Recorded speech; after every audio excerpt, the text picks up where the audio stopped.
Hello student. आज के video में हम नवोदय विद्यालय कक्षा 6 के एंट्रेंस एग्ज़ाम के लिए एक प्रश्न पत्र हल करेंगे। ये प्रश्न पत्र 2021 में आ चुका है। तो स्टूडेंट आप इसको ध्यान से देखिए जिससे आपका अच्छी तरह से अभ्यास हो सके और आप अपने एग्ज़ाम में अच्छा मार्क्स ला सकें और आप पास हो सकें। तो चलिए इसको शुरू करते हैं। तो जैसा कि आप जानते हैं कि मानसिक योग्यता परीक्षण ये 10 भाग हैं इसमें। तो 10 भाग में पहले भाग में मैं पिछले वीडियो में बता चुका हूँ कि कैसे कैसे ट्रिक का इस्तेमाल करके आप जल्दी जल्दी इसको हल कर सकते हैं। तो आपको ये पता होना चाहिए कि भाग एक में हमको क्या करना है। तो भाग एक में सबसे आसान तरीका है, इसको इतना लंबा पढ़ने से अच्छा है कि हम इसको समझ लें कि भाग एक में चार चार ऑप्शन दिए रहेंगे और चारों ऑप्शन में हमको तीन एक ही जैसे फिगर रहेंगे और तीन में से एक हमको जो अलग दिखेगा उसको हमको वो बताना रहेगा, वही उसका उत्तर हो जाएगा। तो चलिए हम इस प्रश्न को देखते हैं। तो इस प्रश्न में हम देख रहे हैं कि यहाँ पे 3 बिंदु है और यहाँ भी 3 बिंदु है। इसमें भी 4 क्रॉस और ये 4 क्रॉस, लेकिन यहाँ पे ये 4 और ये 3, इसमें भी 2 और ये 2, यानी इन तीनों में बराबर बराबर दिया है, लेकिन इसमें एक कम और एक अधिक दिया है। यहाँ 3 है और यहाँ 4, तो यानी कि ये तीनों एक जैसे हैं, सेम है, और एक ये अलग है, तो इसलिए इसका उत्तर हो जाएगा सी। इसके बाद है कि ए बी सी डी में हम देख रहे हैं कि पी क्यू आर एस। फिर उसके बाद है कि इसमें देख रहे हैं कि पी क्यू आर एस, यानी ये जो है इस तरह से इस साइड बढ़ता जा रहा है और ये इस साइड। फिर इसमें पी क्यू आर एस, ये भी जो है इसमें भी एंटी क्लॉक है, पी क्यू आर एस, और इसमें भी एंटी क्लॉक है। लेकिन ये जो पहला उत्तर है इसमें जो है हम जो पी क्यू आर एस पढ़ रहे हैं ये क्लॉकवाइज में पढ़ रहे हैं, तो इसलिए इसका उत्तर हो जाएगा ए। फिर अगला प्रश्न इसमें हो जाएगा कि इसमें इसमें हम देख रहे हैं कि ये तीनों कॉर्नर पे तो ये बिंदु एक सर्किल छोटा छोटा बनाया है तीनों में, तो ये तो सेम है। लेकिन ये जो त्रिभुज बना है, त्रिभुज का ये साइड जो है इस कॉर्नर पे लगा है सब में, लेकिन इसमें हम देख रहे हैं कि ये यहाँ पे जो है कॉर्नर में त्रिभुज का कॉर्नर यहाँ पे लग गया है। तो इससे हमको समझ में आ रहा है कि ये तीनों जो है सेम है, एक जैसे, और ये जो है अलग है इसमें, तो इसलिए इसका उत्तर डी हो जाएगा। फिर अगला प्रश्न इसमें है कि T I C, C T I, T E C, I T C, A B और डी, ये जो है टी आई सी, ये इसमें तीन अक्षर हैं, टी आई सी से मिल करके ये बने हैं, लेकिन इसमें टी ई सी हो जा रहा है, यानी ई इसमें अलग आ गया, तो इसलिए इसका उत्तर हो जाएगा सी। इसके बाद अगला भाग है भाग दो। भाग दो में आपको पता होना चाहिए कि जो प्रश्न चित्र रहता है हमको सेम वैसा ही इन चारों उत्तर चित्र में खोजना रहता है। सेम एकदम जैसा ये प्रश्न चित्र रहता है वैसा ही हमको इसमें खोजना रहता है, वही उत्तर हो जाएगा। तो भाग दो में हमेशा हमको याद होना चाहिए, इतना लंबा पढ़ने से अच्छा है कि ये याद कर लें कि भाग दो में हमको सिर्फ प्रश्न चित्र का जो फिर चित्र दिया रहेगा उसी को सेम वैसा ही खोजना रहेगा। तो इस तरह से अगर हम इसको मिलाएं तो ये जो उत्तर हमको मिल जाएगा इसमें, ये सी हो जाएगा इसका। ये प्रश्न चित्र है और सेम एकदम ये सी उत्तर।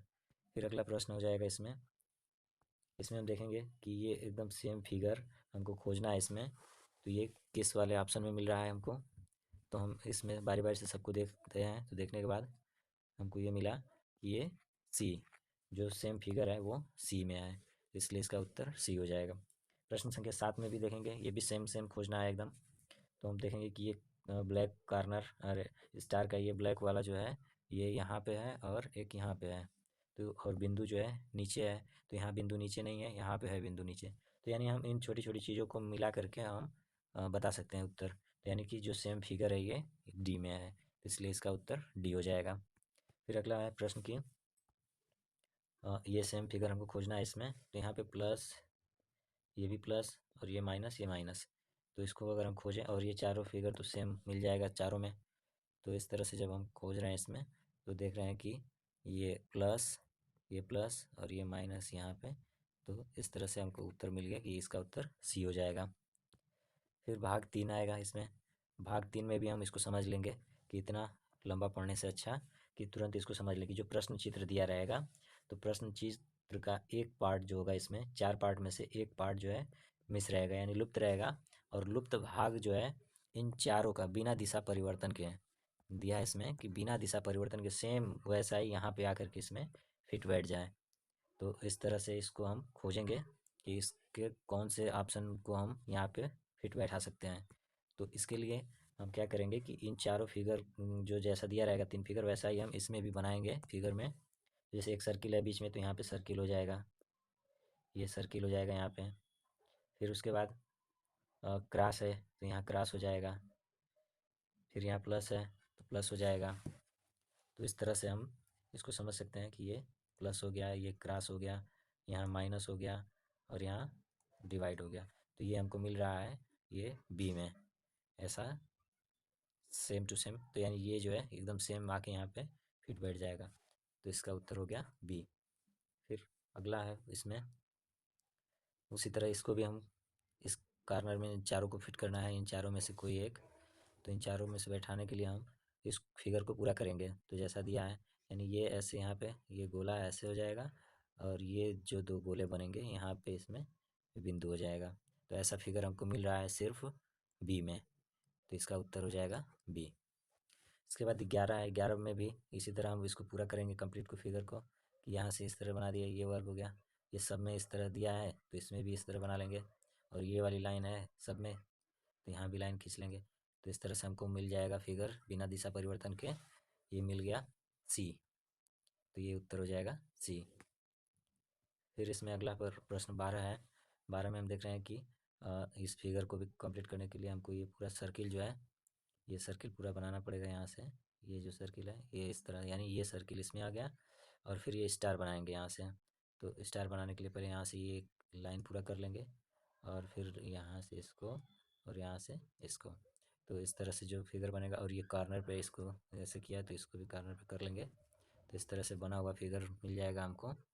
ये इसका उत्तर हो जाएगा, इसका उत्तर डी हो जाएगा। ये सेम इसमें फिट बैठ जाएगा। इसके बाद है भाग 4। भाग 4 में हमको ये समझना रहेगा कि जो प्रश्न चित्र दिया है, ये प्रश्न चित्र ये एक दूसरे से किसी न किसी तरह से संबंधित हैं, और फिर ये दूसरा तीसरे से संबंधित, यानी ये एक श्रेणी क्रम में है। ये श्रेणी क्रम में किसी क्रम में बढ़ते जा रहा है। जैसे पहले ये फिगर बनाया इस तरह से, फिर उसके बाद ये फिगर जो है यहाँ नीचे चला आया, और यहाँ पे एक दूसरा फिगर बन गया। फिर उसी तरह से ये जो फिगर था अब ये फिर यहाँ चला आया, और यहाँ पे दो ऐसा फिर से बन गया।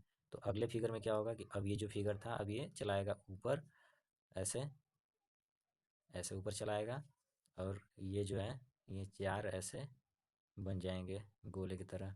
तो इस तरह से इसका फिगर हो जाएगा ये बी में, ये ऐसा बी में बनेगा। तो इसका उत्तर बी हो गया।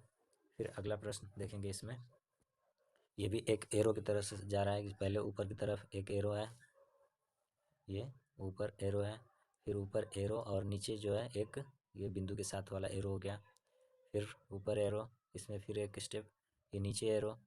तो फिर इसके अपोजिट साइड में जब हम आगे बनाएंगे इसमें, तो ये एरो और ये नीचे ये गोला वाला एरो, फिर नीचे एरो, तो यानी अब इसके ऊपर ये वाला गोला हो जाएगा। तो इस तरह से चौथा उत्तर मिल गया हमको बी। तो इसका उत्तर हो जाएगा बी। फिर अगला प्रश्न है 15। 15 में देखेंगे हम, प्रश्न संख्या 15 में हम देखेंगे कि ये जो फिगर यहाँ पे बना हुआ है, तो इस फिगर में पहले ये जो दिया है, फिर दूसरे में ये एरो की तरह है, और फिर ऐसा है। तो जब आगे बढ़ रहा है ये आगे तो ये एरो जो है ये पहले पे चला गया, और ये जो है दूसरे पे चला गया, और जो पहला था वो तीसरे पे चला गया। फिर आगे हम ऐसे ही समझेंगे कि ये पहले पे चला गया, ये दूसरे पे चला गया, और ये जो है तीसरे पे चला आया। तो फिर वैसे ही हम देखेंगे कि जो ये अब यहाँ दूसरे पर है, तो ये चला आएगा अब यहाँ पहले पे, इस तरह से ये पहले पे, और ये जो एरो है वो चलाएगा दूसरे पे, और ये जो सबसे पहला था वो फिर से नीचे आ जाएगा, ये इस तरह से। तो इस तरह से इसका उत्तर हमको मिल जाएगा बी। इसका उत्तर हो जाएगा बी। फिर 16 है, भाग 4 का 16वां प्रश्न है कि पहले ये ऊपर की तरह एरो दिया है इस तरह से, फिर जब ये क्या किया कि ये एंटी क्लॉक एक घूम गया 90 डिग्री पे, एंटी क्लॉक घूमा, फिर एक बार यहाँ भी वैसे ही घुमा, तो फिर से ये जब घूमेगा तो ये एरो इधर हो जाएगा और ये ऐसे हो जाएगा, और ये यहाँ पे ये। तो इस तरह से इसका उत्तर हो जाएगा सी। इसका उत्तर सी हो जाएगा। फिर इसके बाद अगला भाग है। इस भाग में देखेंगे भाग 5 में। भाग 5 में दिया है कि प्रश्न के 17 से 20 में 2 सेट रहेंगे, प्रश्न 2 सेट प्रश्न चित्रों के। जो पहले सेट में ये पहला चित्र जो है दूसरे चित्र से संबंधित होगा, उसी तरह दूसरे का तीसरे से क्या संबंध होगा वही हमको बताना है, और इन चारों ऑप्शन में से खोज के बताएंगे कि क्या होगा। जैसे हम देखते हैं कि ये सर्किल है, ये सर्किल, तो यहाँ भी सर्किल हो गया। फिर ये इसमें 2 लाइन है, दोनों लाइन इस तरह से हैं, और इसमें हम देख रहे हैं कि ये इसको क्रॉस करके और ये इसमें 4 बिंदु कर दिया है ऐसे। तो उसी तरह जब ये लाइन जो है अब क्षैतिज हो जाएगी, हॉरिजेंटल जब ये लाइन हो जाएगी, और ये हो गया इसमें वर्ग। ये पहले सर्किल था, ये सर्किल, तो ये सर्किल में हुआ, लेकिन अब ये क्या है, ये वर्ग हो गया, तो इसलिए अब ये जो है वर्ग में हो जाएगा इसका उत्तर।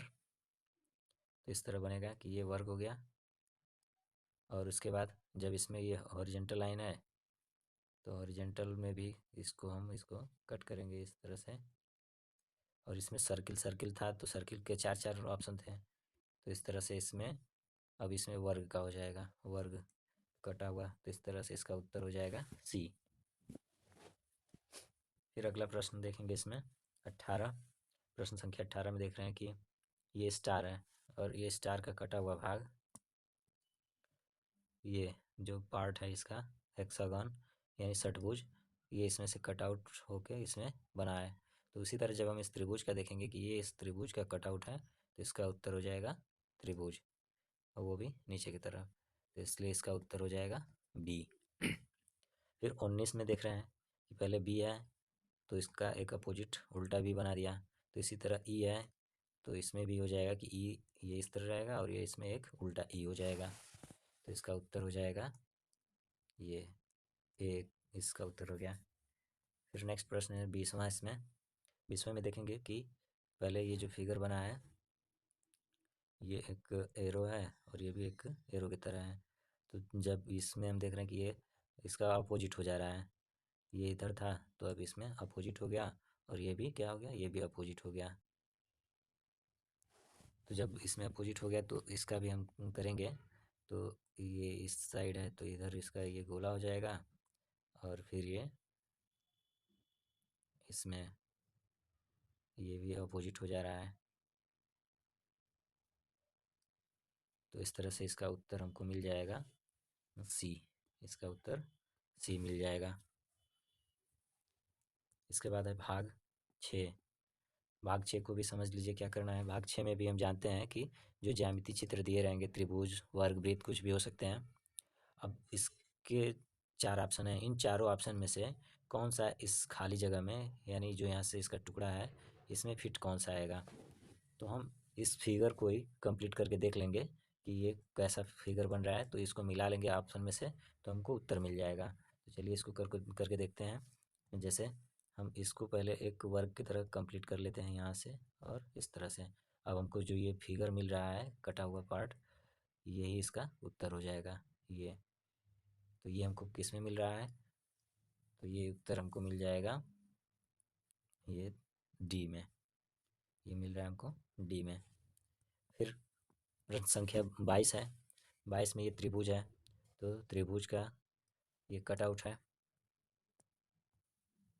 ये त्रिभुज है। त्रिभुज को अगर हम पूरा कर देते हैं इस तरह से, तो हमको मिल जाएगा ये, इसका पार्ट जो है इसमें इतना, ये पार्ट मिल रहा है हमको इतना। तो हम इसको देखेंगे तो ये हमको मिल रहा है सी में, ये सी में ये उत्तर हमको मिल जा रहा है। फिर उसके बाद 23 में है, ये वर्ग है, तो इस वर्ग में भी वही चीज़ है कि इसको अगर हम पूरा कर लेते हैं यहाँ से इस तरह से, तो ये इसमें जो फिगर मिल रहा है ये, तो यानी ये इसका उत्तर हो जाएगा, तो इस तरह से इसका उत्तर हो गया बी। फिर ये एक सर्किल है, तो सर्किल को पूरा करके देखते हैं। जब सर्किल को अगर हम पूरा करें यहाँ से, ये सर्किल को पूरा किए, तो हमको ये पूरा पार्ट मिल गया यहाँ से यहाँ तक, तो ये फिगर जो बन रहा है, ये फिगर मिला सकते हैं कि कौन सा फिगर बना है ऐसा। तो ये मिल रहा है हमको बी का उत्तर मिल गया इसमें। इसके बाद भाग 7 है। भाग 7 में जो है मिरर यानी दर्पण में देखना है कि जैसे कोई दर्पण दिया रहेगा एक्स वाई, और इसमें ये फिगर दिया है, और इसका हम मिरर में जब देखेंगे तो इसका फिगर कैसा बनेगा। तो जब भी हम अगर मिरर में देखते हैं तो बाएं की चीज़ें दाएं दिखती है और दाएं की चीज़ें बाएं दिखती है। या हम चाहे तो इस प्रश्न पत्र का जो पेज दिया है जिस पे मिरर का सवाल है, इसको इसी चीज़ को प्रश्न चित्र को हम इस पन्ने को उलट करके पीछे से अगर देखेंगे तो जो फिगर ये बना दिखेगा वही सेम फिगर इसके उत्तर में हो जाएगा। यानी उसका उल्टा करके अगर हम देखेंगे तो हमको उसका उल्टा फिगर मिलेगा जो मिरर में दिखता है दर्पण में। तो चलिए इसको करिए, इसको करते हैं। जैसे ये एक्स वाई पे बना है तो ये प्रश्न चित्र को जब हम मिरर में देखेंगे तो ये एक्स अगर दाएं तरफ है तो ये दिखेगा अब बाएं तरफ, और ये जो ये लाइन है वो दाएं तरफ दिखेगा, और ये जो सर्किल है वो अब बाएं तरफ दिखेगा, और यहाँ पे खाली। तो ऐसा हम देख रहे हैं कि किस में है। तो ये मिल गया हमको ए में, ये ए में मिल गया हमको, तो इसलिए इसका उत्तर ए हो जाएगा। तो इसी तरह मिरर का दर्पण का जो भी सवाल रहेगा हम इसको ध्यान से कर सकते हैं देख करके। जैसे इसमें भी हम देख रहे हैं 26 में कि ये पहले ऊपर की तरफ एरो और ये नीचे और ये इस तरह से त्रिभुज दिया है। तो जब हम मिरर में इसको देखेंगे तो ये जो त्रिभुज है ये वाला वो यहाँ बन जाएगा, और ये त्रिभुज इस तरह से, और ये एरो यहाँ, और ये लास्ट वाला जो है यानी जो बाएं था वो एकदम दाएं। तो अब इसको मिला लीजिए कि किस में दिया है। तो हम इसको देख रहे हैं कि ये उत्तर हमको मिल जा रहा है प्रश्न संख्या, और इसमें ऑप्शन हो जाएगा इसका ये डी ऑप्शन, इसमें इसका ऑप्शन डी हो जाएगा। फिर इसके बाद प्रश्न संख्या 27 में देखेंगे, ये जो अक्षर है बेंड, तो बी जो है ये इस साइड ये बाएं है तो ये बन जाएगा दाएं में लेकिन उल्टा बनेगा बी। फिर ई है तो ई भी ये भी उल्टा बन जाएगा। एन है तो ये भी एन भी उल्टा हो जाएगा, और फिर डी, डी भी उल्टा हो जाएगा। तो इसका उत्तर हो जाएगा ए, डी एन ई बी। फिर अगला प्रश्न इसमें हुआ है कि 28 नंबर इसमें दिया है कि एक सर्किल है, इसमें यहाँ पे त्रिभुज, ये जो त्रिभुज है और यहाँ पे वर्ग है। तो जब हम इसको बाएं से दाएं करेंगे तो इधर अब त्रिभुज हो जाएगा और ये इधर वर्ग हो जाएगा। तो ऐसा फिगर हमको मिल रहा है सी में, ये हमको सी में मिल जा रहा है।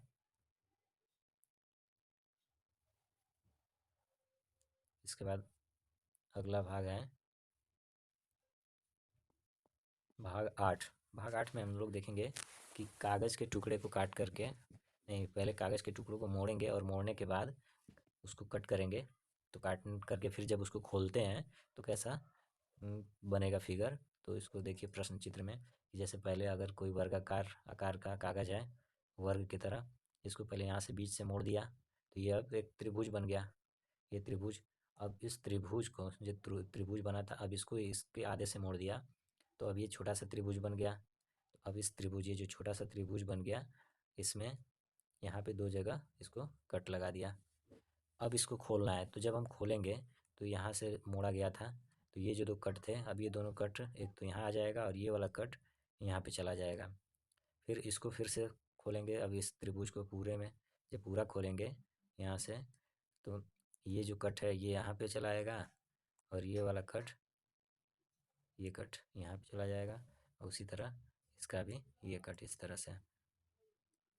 तो इस तरह से हमको मिल जाएगा इसका उत्तर ये सी, इसका उत्तर हमको मिल जाएगा सी। फिर अगला प्रश्न है 30। प्रश्न संख्या 30 में हम देखेंगे कि पहले एक वर्गाकार कागज है और इसको आधा से मोड़ दिया, फिर एक मोड़ के इसको वर्ग बना दिया, फिर वर्ग में ये यहाँ से कट किया और ये कट किया यहाँ से। तो जब इसको अब इधर खोलेंगे तो ये कट तो इधर ही खुल जाएगा ऐसे, और ये कट जो है यहाँ पे चला आएगा। फिर इसको जब हम ऊपर की तरफ, यहाँ ऊपर की तरफ जब खोलेंगे तो ये कट यहाँ पे मिल जाएगा, और ये वाला कट यहाँ पे ऐसे ही मिल जाएगा, और ये जो कट है ऐसा जब इसको हम उलाटेंगे यहाँ पे तो ये इस तरह से बन जाएगा। तो इस तरह से हमको जो फिगर मिल जाएगा वो हो जाएगा सी। फिर अगला प्रश्न है ये 31 कि पहले ये जो कागज़ है वर्गाकार इस स्क्वायर को यहाँ से आधे से मोड़ लिया, फिर आधे से मोड़ के इसको बना लिया, और ये जब त्रिभुज बन गया मोड़ने के बाद यहाँ पे इसको कट कर दिया।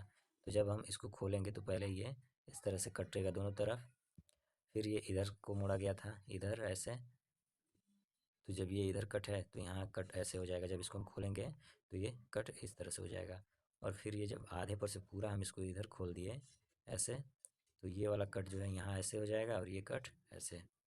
तो इस तरह से उत्तर हमको मिल गया ए। फिर इसमें आखिरी प्रश्न है इस कागज़ वाले का प्रश्न का कि अभी एक सर्किल है, सर्किल एक गोला कागज़ ले लिए, अब इसको आधे पर से मोड़ दिए, फिर इसको आधे से मोड़ दिए, और ये मोड़ करके हम बना लिए और इसमें 3 कट लगा दिए 3। फिर जब इसको हमको खोलना है इधर, ये जब खोलेंगे तो इसमें 3 हो जाएंगे बिंदु। फिर जब इसको आधे पर से हम मोड़े थे तो ये पूरा यहाँ से ऐसे, अब ये तीनों कट हैं, ये तीनों कट यहाँ पे आ जाएंगे और ये तीनों कट यहाँ पे आ जाएंगे। तो इस तरह से जो फिगर हमको मिल जाएगा ये हो जाएगा बी। इसका उत्तर बी हो जाएगा। इसके बाद अब आखिरी भाग है भाग 10, भाग 9। ये भाग 8 था, इसके बाद है भाग 9। तो भाग 9 में क्या है, इसमें थोड़ा सा धुंधला दिखाया है, फिर भी आप समझ लीजिए इसमें कि भाग 9 में क्या करना होता है कि जो प्रश्न चित्र रहता है, प्रश्न चित्र के जो इसमें छोटे छोटे कटआउट होते हैं, जैसे ये अलग अलग दिया है। अब इन सब को मिला करके, इन सब से मिला करके इन चारों ऑप्शन में से कौन सा उत्तर मिलेगा, यानी ये कटआउट से मिल करके कौन सा उत्तर बन रहा है इसमें। तो हम देखेंगे इसको बैठा करके, तो ये जो पंचभुज हैं, ये पंचभुज यहाँ मिल गए और एक पंचभुज इस तरह से मिला दिए, और जो छोटे छोटे ये त्रिभुज हैं, एक त्रिभुज यहाँ बैठ गया और एक त्रिभुज यहाँ। तो इस तरह से इसका उत्तर हो जाएगा ए। फिर अगला प्रश्न इसमें हो जाएगा, ये एक त्रिभुज, ये त्रिभुज एक, ये त्रिभुज हो गया, ये एक आयत हो गया, और फिर ये एक त्रिभुज। अब इन दोनों को मिला करके बनाएंगे तो ये यहाँ पे एक आयत, देखिए इसमें कहीं त्रिभुज नहीं है, और इसमें है तो छोटा बड़ा है, और ये एक चतुर्भुज हो गया है, इसमें भी चतुर्भुज हो गया है। तो हम इसी को देख रहे हैं कि यहाँ पे एक त्रिभुज है और दूसरा वाला त्रिभुज ये ले लिया और एक ये आयत, तो इस तरह से इसका उत्तर भी ये हो जाएगा।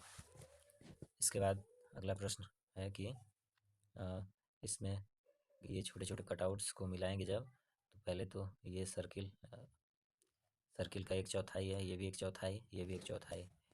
तो इसको जब हम मिलाएंगे तो मिलाने के बाद ये 4 पार्ट इसका मिल गया इस तरह से, और ये जो एक पतला सा आयताकार था ये बीच में आ जाएगा। तो इस तरह से इसका हम देख रहे हैं कि इसका उत्तर भी ए हो जाएगा।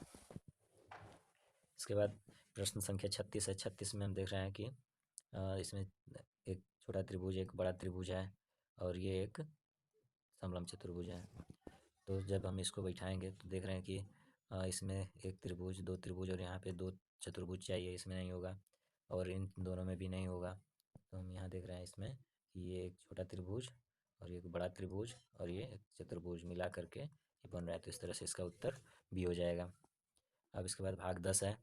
भाग 10 में क्या करना होता है कि जो प्रश्न चित्र दिया रहता है ये उत्तर चित्र में कहीं ना कहीं छुपा होता है, तो हमको इसमें इसको खोजना है। जैसे ये फिगर दिया है कि ये एक ऐसा फिगर है, अब इसको बताना है कि ये इन चारों फिगर में से किस में है ये। तो पहले चित्र में देखेंगे तो ऐसा कहीं भी नहीं है, जैसे अगर हम यहाँ से लेंगे तो ये ऐसा कहीं कुछ नहीं है, इन सब में भी देखेंगे तो नहीं मिलेगा। जब तो जैसे अगर सी में देखते हैं तो यहाँ से ऐसे खींच के फिर इस तरह से आ गया, और इसमें तो नहीं मिल रहा है, और हम इसमें भी अगर देखते हैं तो ये मिल गया इस तरह से। तो इसमें ये देखना रहेगा कि कौन सा बड़ा है कौन सा छोटा है। तो ये जैसे ये इतनी ही दूरी है, लेकिन सी वाले में क्या है कि थोड़ा सा ये बड़ा हो जा रहा है, तो इसलिए ये इसका उत्तर हो जाएगा इसमें बी। फिर इसके बाद अगला प्रश्न है कि इसमें खोजना है कि ये इस तरह से अगर फिगर है, फिगर ये खोजना है इसमें, तो हम देखते हैं बारी बारी से सब में। तो अगर हम इसको खोजें यहाँ से ऐसे ये, तो ये तो इसमें ऐसे हो जा रहा है, सीधा नहीं मिल रहा है। फिर और इन सब में भी अगर खोजते हैं तो ये भी, ये थोड़ा सा छोटा हो गया यहाँ पे। तो यानी इस तरह से ये जो उत्तर ए में मिल रहा है कि ये पहले यहाँ से आया खींच के, फिर ये और फिर ये। तो इस तरह से इसका उत्तर ए हो जाएगा। फिर बी खोजना है, तो भी हमको ये भी पहले फिगर से ही मिल जाएगा। इस तरह से ये भी मिल गया इसमें, तो इसका उत्तर भी ए हो जाएगा। इन सब में हम अगर खोजेंगे तो भी कहीं भी नहीं मिल रहा है, ये मिल रहा है तो तिरछा हो जा रहा है, ऐसे सीधा नहीं मिल रहा है कहीं भी, तो इसका उत्तर ए हो जाएगा। फिर आखिरी है इसमें प्रश्न 40 कि इसमें बी की तरह खोजना है। ये जैसे बी की तरह है तो बी खोजना है हमको, तो इन तीनों में तो नहीं होगा, बी सी डी में। तो ये साफ दिख रहा है कि यहाँ पे इस तरह से मिल गया, तो इसका उत्तर हो जाएगा ए। इसके बाद हम खंड 2 है, खंड 2 में जो है 20 प्रश्न गणित के रहेंगे, अंकगणित के। तो हम इसको अब बारी बारी से हल करेंगे। तो चलिए शुरू करते हैं। इसमें पहला प्रश्न है कि 2,02,000 यानी 2,02,000 को अंकों में लिखने पर क्या होगा। तो 2 लाख है तो 2 लाख, इसको पहले लिखेंगे। इसके बाद हज़ार में 10,000 की जगह पे नहीं है तो यहाँ पे जीरो हो जाएगा। फिर उसके बाद 2,000, तो ये इसका उत्तर हो जाएगा सी। यानी हमको शब्दों को अंकों में लिखना है, तो ये सबको आना चाहिए। इसके बाद है कि 6 अंकों की छोटी से छोटी संख्या तथा 4 अंकों की बड़ी से बड़ी संख्या में अंतर है। तो इसको हल करना है, तो हल करने के लिए हम बोर्ड का इस्तेमाल करेंगे। तो स्टूडेंट आप सभी जानते होंगे कि जब भी अगर हमको बड़ी से बड़ी संख्या लिखनी रहती है जितने भी अंकों की, तो उसको हम 9 9 9 करके लिखते हैं। तो जैसे 6 अंकों की अ, और छोटी संख्या लिखनी होती है तो उसमें हम 1 0 0 0 करके उसको, जैसे ये 1 2 3 4 5 अंक का हो गया, ये 5 अंक की बड़ी संख्या हो गई। तो इस तरह से हम लिख सकते हैं। तो प्रश्न दिया है कि छः अंकों की 6 अंकों की छोटी से छोटी संख्या तथा 4 अंकों की बड़ी से बड़ी संख्या में अंतर। तो सबसे पहले हम इसमें लिखेंगे 6 अंकों की छोटी से छोटी संख्या। तो पता है हमको कि ये होता है 1,00,000। 1 2 3 4 5 6 इस तरह से गिन सकते हैं आप कि 6 अंक हो गया। इसके बाद जो है 4 अंकों की बड़ी से बड़ी संख्या, तो 4 अंकों की बड़ी संख्या हो जाएगी 9,999। और कह रहा है कि इसका अंतर, तो इसका अंतर निकालने के लिए अब हम इसको घटा लेंगे। और इस तरह के प्रश्न लगभग हर साल आते हैं, तो आप इसको अच्छे से समझ लीजिएगा कि कौन सी संख्या किस तरह से लिखी जाती है। तो जब इसको हम इसमें से घटाएंगे तो ये हो जाएगा 10 में से 9 हो जाएगा 1, फिर ये 0 0 0 और फिर इसके बाद 9। तो इस तरह से उसका उत्तर हो जाएगा, इसका उत्तर हो गया 90,001। इसके बाद अगला प्रश्न दिया है कि इसको हल करना है। तो इस प्रश्न को हल करने के लिए सबसे पहले हम लिख लेते हैं इस प्रश्न को। दिया है कि 3 प्रश्न है, 3 ब्रैकेट में 13 प्लस 6 × 7 और फिर भाग देना है ब्रैकेट में 11 × 3 माइनस, और ये 12 - 4 × 2 को हल करना है। तो हम जब भी हल करते हैं तो पहले छोटे ब्रैकेट को हल करते हैं। तो अगर हम इसको शुरू करें हल करना, जैसे इसको अगर हल करते हैं तो इसमें हो जाएगा कि पहले गुणा करेंगे तो 6 × 7 = 42, इसका गुणा किए तो 42 और उसमें 13 जोड़ देंगे। तो 42 में जब हम 13 जोड़ेंगे तो ये आ जाएगा 55, यानी ये हो जाएगा 3 × 55। और फिर अब इसके बाद ये भाग का निशान है तो भाग लिख लेंगे। फिर ये छोटा ब्रैकेट है, इसको हल करेंगे तो ये आ जाएगा 33, ये आ गया 33। इसके बाद ये यहाँ पे ये माइनस है, फिर इसको हल करेंगे तो इसमें गुणा करेंगे सबसे पहले। तो जब गुणा करेंगे तो 4 में 2 का गुणा करें 8, और 12 में से 8 घटा देंगे तो ये आ जाएगा 4। इसके बाद इसका गुणा कर लेंगे क्योंकि ये इसके पहले ही था, ये पहले था, तो इसको हल करने के लिए इसका गुणा करेंगे तो 3 × 5 = 15 और 3 × 5 = 15 और 1 = 16, 165 और भागे 33 - 4। अब इसको जब हल करेंगे तो 33 से भाग देंगे अब 165 में,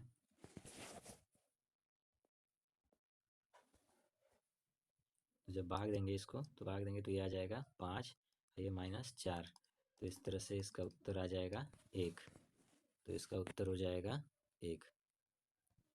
इसके बाद है अगला प्रश्न है, अगला प्रश्न देखेंगे कि प्रथम 4 अभाज्य संख्याओं का योगफल क्या होगा। तो सबसे पहले हम ये जान लें कि अभाज्य संख्या होता क्या है। तो अभाज्य संख्या यानी जिसको इंग्लिश में हम लोग कहते हैं प्राइम नंबर। प्राइम नंबर, तो अभाज्य संख्या ऐसी संख्या जो खुद से कटे और एक से कटे, यानी जैसे 2, 3, 5, 7, 11, 13, 17, 19, ये सब, ये या तो खुद से कटेगा या तो एक से। ये कभी भी विभाज्य दूसरी संख्या से विभाज्य नहीं होते हैं, इसलिए इनको अभाज्य कहा जाता है। तो दिया है प्रश्न में कि प्रथम 4 अभाज्य संख्याओं का योगफल। तो प्रथम 4 हो जाएंगे 2, 3, 5, 7। अब इनको अगर हम जोड़ लेते हैं तो 7, 5, 12, 12, 3, 15, 2, 17। तो इसका उत्तर हो जाएगा 17। इसके बाद है कि दिया इसमें कि 12 सही 1/16, 1/16 का दशमलव समतुल्य है। इस तरह का प्रश्न हमेशा पूछ रहा है, हर साल ऐसा प्रश्न आता है कि ये आ जाएगा और इसका दशमलव में मान पूछता है। तो इसको हल करने के लिए आप सभी लोग जानते हैं कि सबसे पहले इसको हम लोग बदल लेते हैं। ये मिक्स भिन्न में से मिश्रित भिन्न को हम बदलेंगे, तो इसका गुणा करेंगे 12 का 16 में, 12 का 16 में गुणा जब करेंगे तो ये आ जाएगा 192, 192 आ जाएगा, और एक हो जाएगा इसमें, ये जोड़ देंगे एक को, तो ये आ जाएगा 193/16। और जब हम 193 को जब डिवाइड करेंगे 16 से, तो जब 16 से इसको डिवाइड करेंगे तो ये आएगा 12.0625। तो इसको आप हल करके देख सकते हैं कि जब हम 193 में 16 से भाग देते हैं तो क्या आता है। तो इसका उत्तर हो जाएगा 12.0625। अगला प्रश्न 46, वह संख्या कौन सी है जो 4, 8 और 6 तीनों का गुणज है। तो सबसे पहले हम ये समझेंगे कि गुणज किसको कहते हैं। गुणज यानी मल्टीपल्स, इंग्लिश में इसको मल्टीपल्स कहते हैं। जैसे 4 का गुणज हो जाएगा, 4 का गुणज होता है कि 4, 8, 12, 16, यानी एक तरह से इसका हम पहाड़ा पढ़ते हैं, यानी ये 4 के पहाड़े में आएगा। और 8 का हो जाएगा 8, 16, 24, 32, ऐसे करते हुए, यानी कि इसी तरह 6 के भी पहाड़े में कौन सा इसमें से आएगा कि जो कि तीनों के पहाड़े में आए। तो अब इसको हल करने के लिए हमको अगर इसका एलसीएम निकालना पड़ेगा। एलसीएम निकालेंगे तो इसका एलसीएम 24 आएगा। फिर 24 में अगर हम गुणा कर देते हैं, तो किसी संख्या का गुणा करते जाएंगे तो ये आ जाएगा इसका उत्तर सी। इसका उत्तर सी हो जाएगा 696। या इसको दूसरे तरीके से हम हल कर सकते हैं कि 4, 8, 6 का जो विभाज्यता का नियम है, विभाज्यता का नियम से चेक करके, और हम इसको देख सकते हैं जैसे कि 4 का चेक करेंगे तो 4 का नियम होता है कि जैसे 396, 696, 664, 5432। तो अगर अंत के दो अक्षर, अगर दो अंक जो है ये अगर 4 से विभाजित हो जाते हैं तो ये पूरी संख्या 4 से विभाजित हो जाएगी। तो ये चारों जो है 4 से विभाजित हो रहा है। 8 से नियम होता है कि अंत से यानी इकाई से लेके ये पूरा 3 अंक जो है अगर 8 से विभाज्य होता है तो ये पूरी संख्या 8 से विभाज्य होती है। तो इसको अगर हम 8 से कटाएंगे तो ये 8 से नहीं कटेगा। फिर इसके बाद 6 का नियम होता है कि जो 3 से भी कटे और 2 से भी कटे। 3 का नियम होता है कि सबको जोड़ करके और 3 से विभाज्य हो जाए। तो जैसे 6, 6, 12 और ये 9, 21, 21 जो है ये 3 से विभाजित हो जाएगा और 2 से भी। तो इस तरह से इसका उत्तर हो जाएगा 696। इसका उत्तर 696 हो जाएगा। इसके बाद है अगला प्रश्न।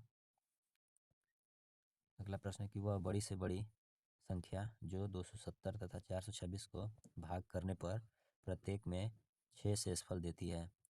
तो जब भी अगर ऐसा प्रश्न आए कि बड़ी से बड़ी संख्या पूछे, यही अगर छोटी से छोटी संख्या पूछता तो उसमें हम एलसीएम निकालते यानी लसा।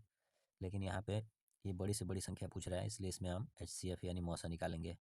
मौसा निकालेंगे, अब उसमें भी ये कह रहा है कि शेषफल 6 देती है। तो जब शेषफल की बात आए तो सबसे पहले ही हम इन दोनों में से 6, 6 घटा देंगे। तो 6, 6 जब घटाएंगे तो जैसे अब इसमें हो जाएगा कि जब हम 6 घटाएंगे 270 में से तो ये आ जाएगा 264, और 426 में से 6 घटा देंगे तो ये हो जाएगा 420। यानी हमको 264 और 420 का मौसा निकालना है। तो इसके लिए हम लोग भाग विधि का इस्तेमाल करेंगे। भाग विधि में होता है कि अब 264 और 420 का निकालना है, तो सबसे पहले हम बड़े वाले में 420 में छोटे वाले से भाग देंगे, 264 से भाग देंगे, तो ये एक बार गट जाएगा तो 264 हो जाएगा। अब इसको घटाएंगे तो ये आ जाएगा 6 और ये 11 तो 5 और 156। तो अब जो शेष आता है, अब इस शेषफल से हम इसको भाग देंगे, यानी कि जो भाजक रहता है अब वो यहाँ आ जाएगा 264। फिर ये भी एक बार जाएगा, तो एक बार भाग करेंगे इसमें तो ये 156, फिर इसको घटाएंगे तो 14 में से 6 गया 8, ये 0 और ये 1, ये 108 बचा। अब फिर से अब जब ये वाला भाजक अब इसमें भाग देंगे तो 156 में जब भाग देंगे तो ये भी एक बार जाएगा, तो ये 108, फिर घटाएंगे इसमें तो 16 में से 8 जाएगा 8 और यहाँ पे हो जाएगा 4 और ये आ जाएगा 48 और फिर इसको 108। अब फिर ये यहाँ पे आएगा, अब ये इससे भाग करेंगे जब, तो ये 2 बार भाग करेंगे तो ये आएगा 96 और इसको घटाएंगे तो ये 12, फिर से ये वाला भाजक यहाँ फिर से आ जाएगा, इसको घटाएंगे तो 12 चौक 48 कट गया। तो जब लास्ट में जिस भाजक से ये कट के 0 हो जाता है तो वही उसका HCF होता है, वो इसका HCF 12 हो जाएगा, यानी मौसा इसका जो होगा वो 12। तो यही बड़ी से बड़ी संख्या यही होगी 12, जिससे कि 270 को अगर भाग दें और 426 को भाग देंगे तो शेषफल 6 आएगा। तो इस तरह से इसका उत्तर हो जाएगा 12। फिर अगला प्रश्न है कि 7.7, 7.07 और इसको का योगफल है। तो योगफल निकालने के लिए इन सबको पहले हम दशमलव के हिसाब से लिख लेंगे। 7.7, इसके बाद 7.07, फिर 7.007, इसके बाद 77.0077। यानी अगर हमको जब भी जोड़ना या घटाना रहे दशमलव को, तो हम दशमलव को एक सीध में लिख करके और फिर इसको कर सकते हैं। और इसके बाद दशमलव के बाद ये 4 अंक तक जा रहा है तो चारों अंक तक सबको लिख लेंगे और जिस जगह पे कुछ नहीं है वहाँ पे 0 लगा लेंगे, जिससे कि अब ये बराबर हो जाएगा। अब इसको हल करेंगे तो इसको जोड़ें तो ये 7, फिर ये दोनों जोड़ें 7 7 14, एक हासिल, फिर 7 1 8 और 7.7 चौक 28, 7 2 9, यानी इसको जब जोड़ेंगे तो आ जाएगा 98.7847। तो इस तरह से इसका उत्तर हो जाएगा बी, 98.7847। इसके बाद अगला प्रश्न है कि 3.03 गुणे, यानी इस प्रश्न को सरल करने पर लगभग मान आता है, तो इसको लगभग में बताना है। तो इसको हल करने के लिए सबसे पहले हम लोग इसको गुणा कर लेंगे, जैसे दिया है कि 3.003 गुणे 15 प्लस 0.0123 प्लस 5.002575।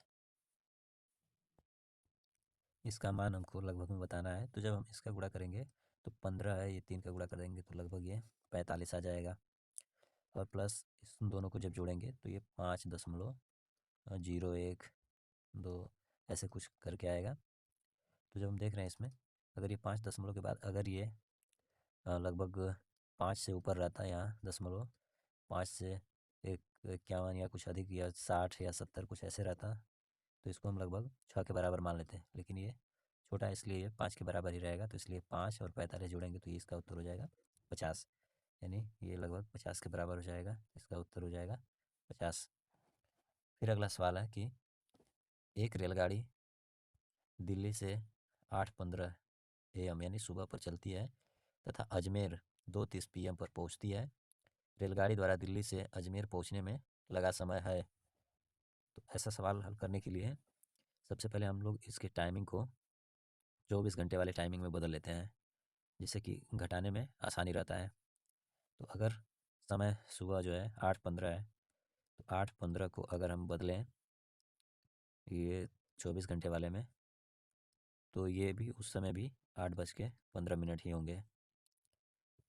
लेकिन जब 2:30 ये PM है, यानी शाम वाला समय है, तो इसको जब हम बदलेंगे तो ये आ जाएगा कि 14:30। तो अब क्या करेंगे कि इसको हम अब घटा सकते हैं कि कितना समय लगा दिल्ली से अजमेर जाने में। तो 14 घंटे 30 मिनट, इसमें से जब घटाएंगे 8:15, तो ये घट के हो जाएगा 15 मिनट, और ये 8 6 14, यानी 6 घंटे 15 मिनट। तो इस तरह से इसका उत्तर हो जाएगा बी, 6 घंटे 15 मिनट। इसके बाद अगला सवाल है 51। 51 में देखेंगे कि एक मैच एक मैच कुल आधा घंटा चलता है, तो मैच के समय का 1/10 भाग टाइम आउट के लिए लिया जाता है। यह टाइम आउट कितने मिनट का होता है? तो एक मैच जो है कुल आधा घंटा चलता है, आधा घंटा यानी 30 मिनट।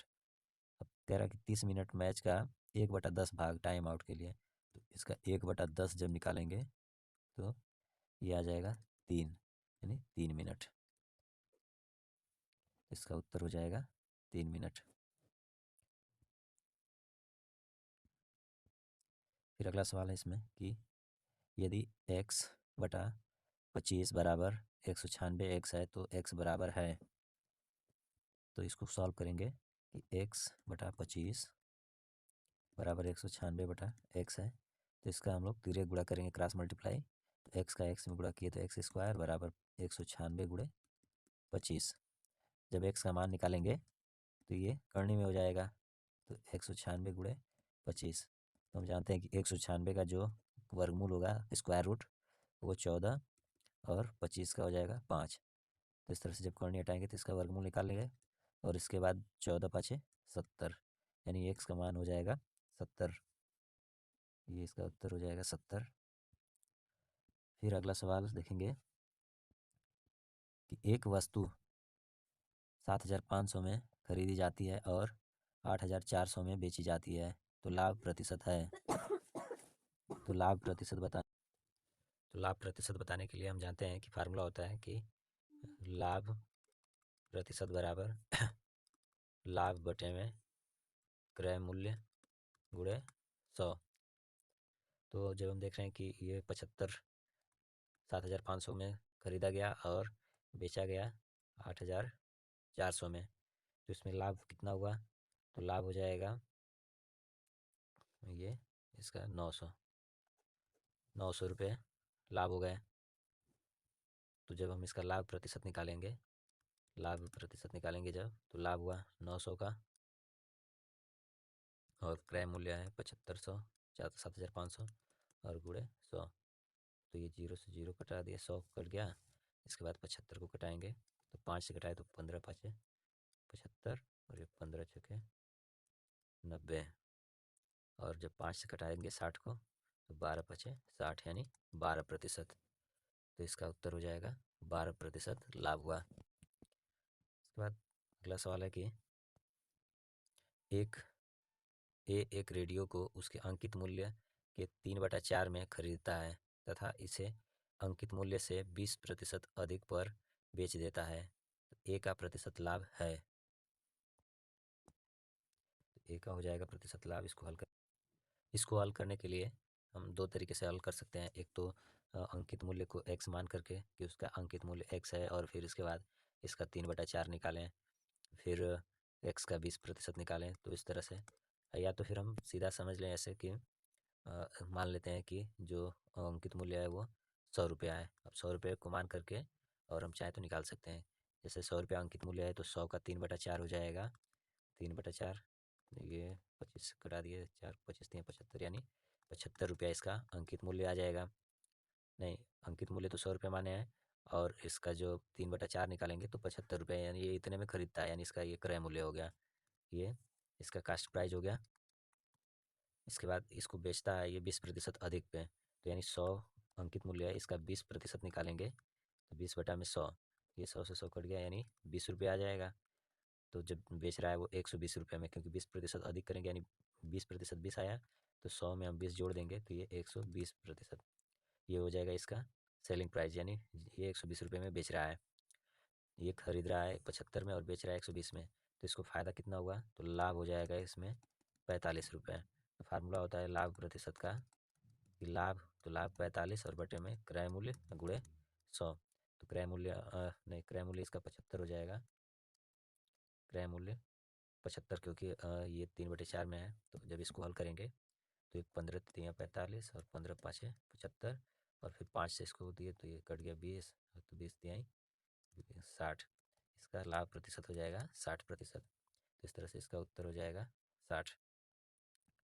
फिर अगला सवाल है कि निम्नलिखित व्यंजक का पूर्ण संख्या में निकटतम मान ज्ञात कीजिए। यानी इसको हम राउंड ऑफ में निकालना पड़ेगा इसमें। तो राउंड ऑफ या निकटतम वैल्यू, तो जैसे दिया है 349। तो जब 349 को हम देखेंगे तो ये लगभग 350 के निकटतम है, और गुणे 51 है तो 51 जो है 50 के निकटतम है। फिर प्लस 632, तो 632 का जो निकटतम मान निकलेगा वो 630 हो जाएगा। और इसके बाद जब इसको डिवाइड करेंगे ये, तो ये 31 से 31 की जगह पे ये 30 हो जाएगा। कि जब भी हम लोग निकटतम मान निकालते हैं तो अगर जैसे 16 हो गया, यानी 5 अगर यहाँ पे है तो 5 से अधिक है तो ये लगभग 20 के करीब हो जाएगा, यानी 20 के निकटतम हुआ। और वही अगर 14 है तो ये 10 के निकटतम हो जाएगा। तो इसी बेस पर हम लोग सबका निकाल लिया है निकटतम मान। अब इसको हल कर देंगे। तो हल करेंगे तो इसको गुणा करेंगे तो ये आ जाएगा 0, और ये करेंगे तो 35 5 5 5 ये इतना आ जाएगा। और प्लस इसको भाग देंगे तो ये 0 से 0 कैंसिल, और 3 दूना के 6, और प्लस 3 एकम 3, और इसके बाद इन दोनों को जोड़ेंगे तो ये आ जाएगा 175, और ये 21। तो इसका उत्तर हो जाएगा डी। इसका उत्तर डी हो जाएगा। इस प्रश्न को हल करने के लिए जैसे दिया कि एक धनराशि 16 वर्ष में साधारण ब्याज से दोगुनी हो जाती है। तो यानी अगर हम मान लेते हैं कि अगर वो धन जो है एक्स था, तो अब ये साधारण ब्याज इस पर कितना लगेगा, इस पर एक्स अगर लगेगा, क्योंकि जब दोनों बराबर होगा तभी ये जाके दोगुना होगा, यानी 2x हो जाएगा। तो साधारण ब्याज का फार्मूला होता है कि साधारण ब्याज बराबर मूलधन गुणे दर गुणे समय बटे में 100। तो साधारण ब्याज भी कितना आ गया x, और मूलधन कितना है, ये भी x है, क्योंकि जब x के बराबर दोनों बराबर रहेंगे तभी ये दोगुना होगा। तो x और गुणे दर इसका निकालना है। दर मान लेते हैं कि r है, और ये समय 16 वर्ष है, और बटे में 100। अब इसके बाद जब r का मान निकालेंगे तो इन सबको पक्षांतर कर देंगे। तो पक्षांतर करेंगे तो 100 इधर गुणे में आ जाएगा, x गुणे 100, और बटे में x ये भाग में आ गया, और ये 16 भी भाग में आ गया, तो इधर बच गया r। अब इसको हल करेंगे तो x से x कट गया, और इसको 16 से भाग देंगे तो ये अगर हम 4 से भाग दें तो ये 25, और ये 4 चौके 16, यानी 25 बटे में 4, ये r का मान आ गया। और जब इसको हल करेंगे तो 4 छक्का 24 और 1 हासिल, यानी आ जाएगा 6 सही 1/4%। तो इस तरह से इसका उत्तर हो जाएगा 6 सही 1/4%। फिर इसके बाद अगला प्रश्न है कि यदि एक समकोण त्रिभुज की दो लंबवत भुजाएं 5 सेंटीमीटर तथा 12 सेंटीमीटर हैं तो इस त्रिभुज का परिमाप है। तो इसको हल करने के लिए हम देखेंगे कि एक समकोण त्रिभुज, ये एक समकोण त्रिभुज हो गया। समकोण त्रिभुज की दो लंबवत भुजाएं, एक 5 सेंटीमीटर, तो इसका बेस हो गया 5 सेंटीमीटर, और ये इसका ये लंब हो जाएगा 12 सेंटीमीटर। तो परिमाप निकालना है।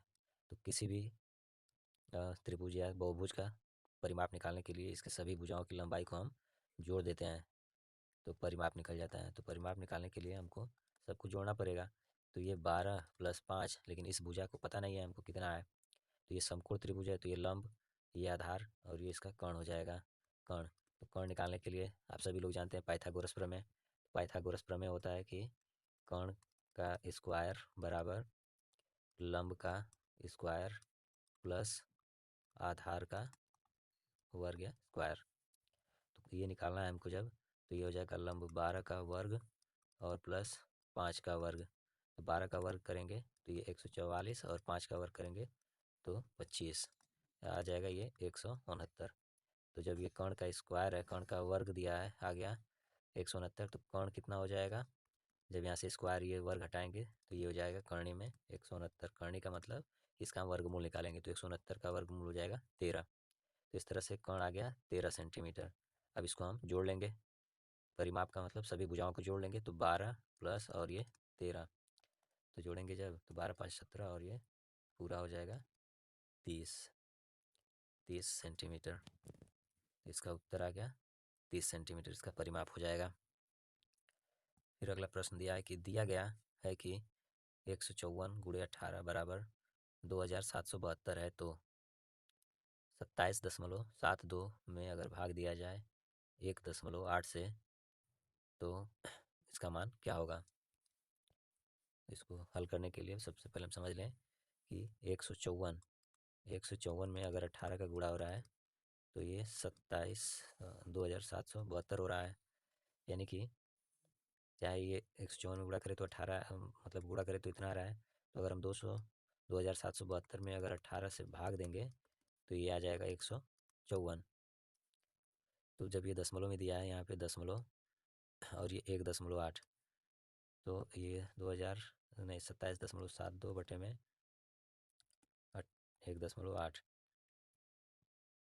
तो दशमलव जब यहाँ से हटाएंगे ऊपर से तो नीचे ये 10 का गुणा हो जाएगा, नहीं 100 का, और यहाँ एक अंक पे है तो यहाँ 10 का गुणा हो जाएगा। तो जब इसको हम हटाएंगे तो ये नीचे आ जाएगा 10, तो यानी कि जब हम इसको भाग दे रहे हैं तो आ रहा है 154, तो नीचे यहाँ 10 मिल गया, तो 10 से जब भाग देंगे तो ये आ जाएगा 15.4।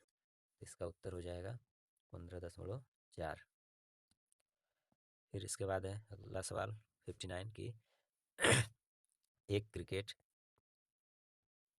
के खिलाड़ी की 24 पारियों में रनों का औसत 28 रन है, वो 25वीं पारी में कितने रन बनाए ताकि उसका औसत 29 हो जाए।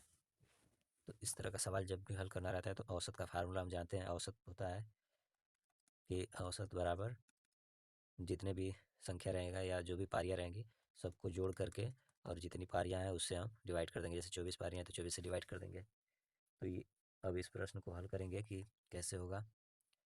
तो जैसे दिया है कि एक क्रिकेट के खिलाड़ी का 24 पारियों में रन जो है 28 है, तो ये 24 पारियों का 28 रन है, तो अगर हम इसको 24 में 28 का गुणा कर देंगे तो ये पूरा जो योगफल होता है, जैसे होता है फार्मूला की औसत बराबर ये सबका योगफल और बटे में ये जितनी संख्या रहेगी वो, यानी 24 पारियाँ हैं तो नीचे ये 24 हो जाएगा और औसत हो गया 28, तो ये योगफल हमको निकालना है, तो योगफल बराबर हो जाएगा 28 गुणे 24। तो इसको हम लोग पहले गुणा कर लें, जब गुणा करेंगे तो इसका गुणा करेंगे जब तो आ जाएगा 672, यानी ये 24 पारियों में बनाया गया जो रन है ये हो गया 672। अब प्रश्न कह रहा है कि वह 25वीं पारी में कितने रन बनाए ताकि उसका औसत 29 हो जाए, तो यानी कि 25 पारी का अब हम देखेंगे कितना हो रहा है, तो इसी तरह निकालेंगे, तो जब औसत लेंगे 29 और इसका जो पारी लेंगे 25, तो इसको गुणा करके देखेंगे कि कितना आ रहा है, तो 29 में जब 25 का गुणा करेंगे तो आ जाएगा 725, तो यानी कि ये 25 पारियों में और ये 24 पारियों में, तो ये इतना आया। दोनों का जब हम निकाल लेंगे घटा लेंगे, इसमें से जब घटा देंगे 672, जब 672 इसमें से घटाएंगे तो ये आ जाएगा इसमें 53, यानी कि वो 25वीं पारी में अगर 53 रन बना देता है तब उसका औसत 29 हो जाएगा, तो इसका उत्तर हो जाएगा 53। इसके बाद आखिरी प्रश्न है कि एक विद्यालय में 3/5 बच्चे लड़के हैं तथा लड़कियों की संख्या 800 है, तो लड़कों की संख्या है, तो इसमें हम पूरी संख्या मान लेंगे कि विद्यालय में पूरा बच्चों की संख्या जो होगी x मान लेंगे। ये जो बच्चे हैं मान लेते हैं x है, तो x का 3/5 भाग जो होगा वो लड़के हैं, लड़के जो हैं वो x का 3/5 भाग हैं, तो अगर हम इस x में से घटा देते हैं ये 3x/5, यानी इसको जब हम गुणा करेंगे लड़कों की संख्या ये 3x/5 हो जाएगा, यानी पूरी संख्या x माने हैं तो पूरे x में से अगर ये लड़कों की संख्या घटा देंगे तो वो लड़कियों की संख्या निकल जाएगी, ये लड़कियों की संख्या निकलेगी, तो इसको जब घटाएंगे तो ये हो जाएगा 5x - 3x बटे में 5, यानी इस का हो जाएगा कि 2x/5। ये आ गया लड़कियों की संख्या 2x/5।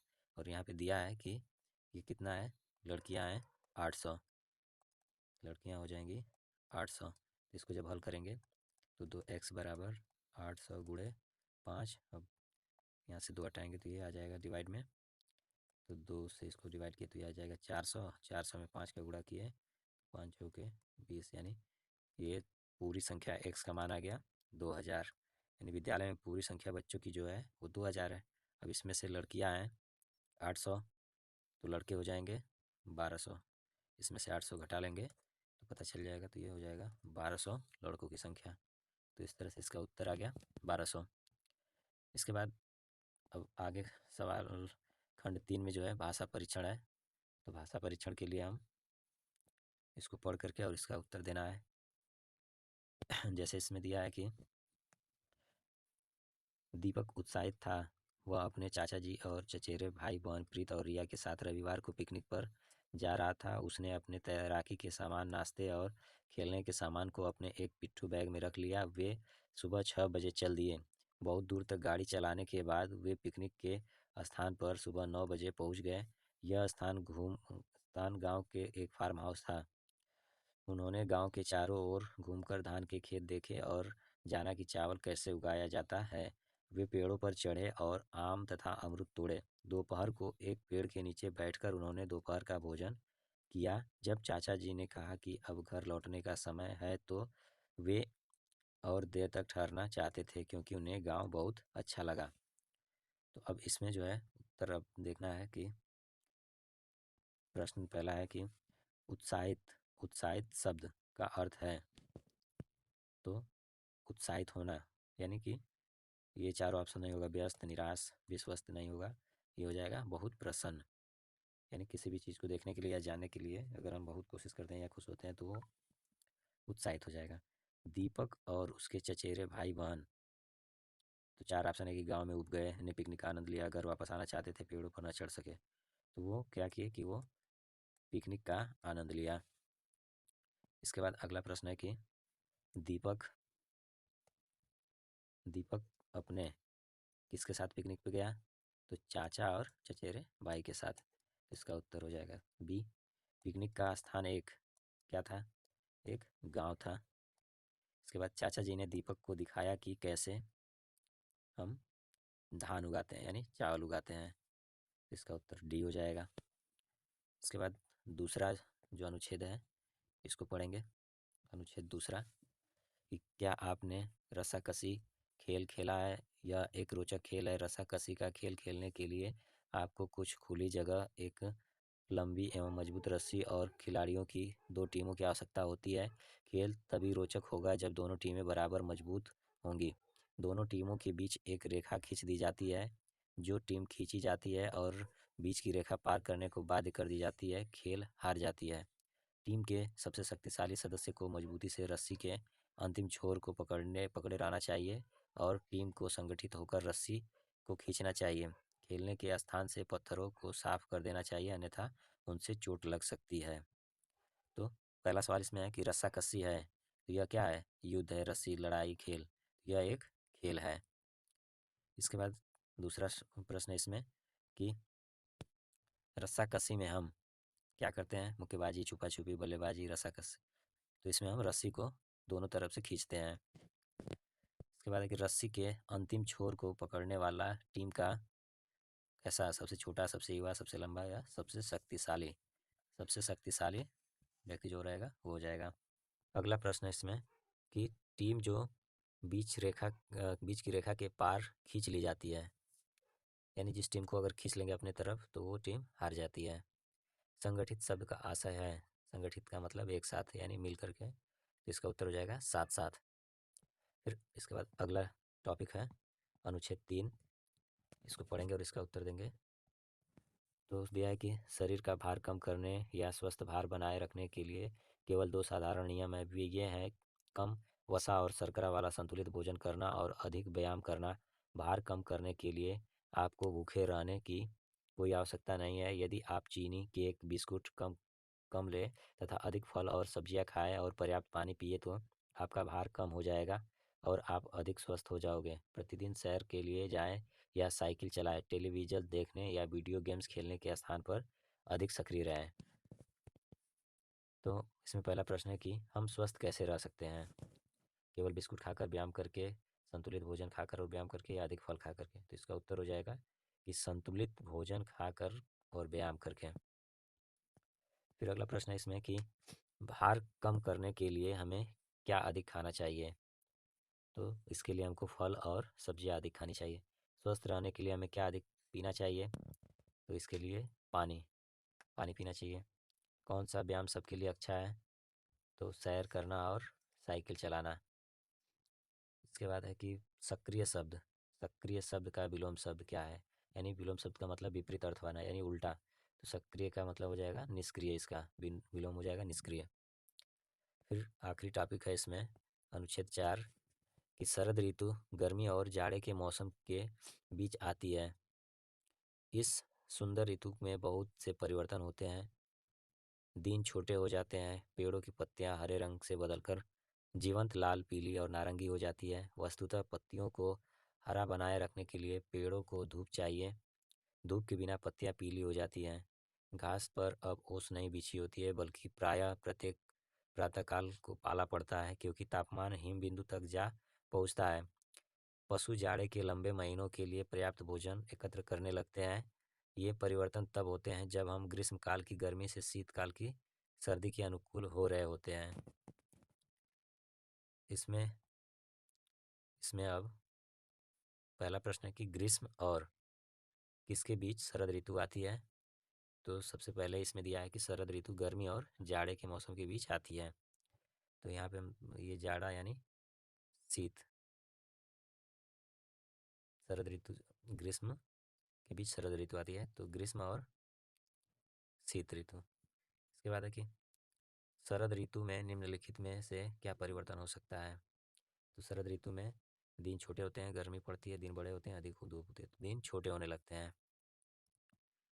फिर नेक्स्ट है कि शरद ऋतु में पत्तियां पीली हो जाती हैं। शरद ऋतु में पत्तियां पीली हो जाती हैं क्योंकि उन्हें पर्याप्त प्रकाश नहीं मिलता है, यानी पर्याप्त धूप उन्हें नहीं मिल पाता है। शरद ऋतु के बीतने की तैयारी करते हुए पशु क्या करते हैं? वो अपना भोजन एकत्र करते हैं। बिछी होती है के लिए दूसरा शब्द हो सकता है बिछी, यानी कि ओस बिछी होने का मतलब होता है कि ओस से ढकी रहती है। जैसे इसमें दिया था कि घास पर अब ओस नहीं बिछी होती है, यानी घास जो है ढकी, ये घास जो है ये शीत से यानी ओस से ढकी हुई है।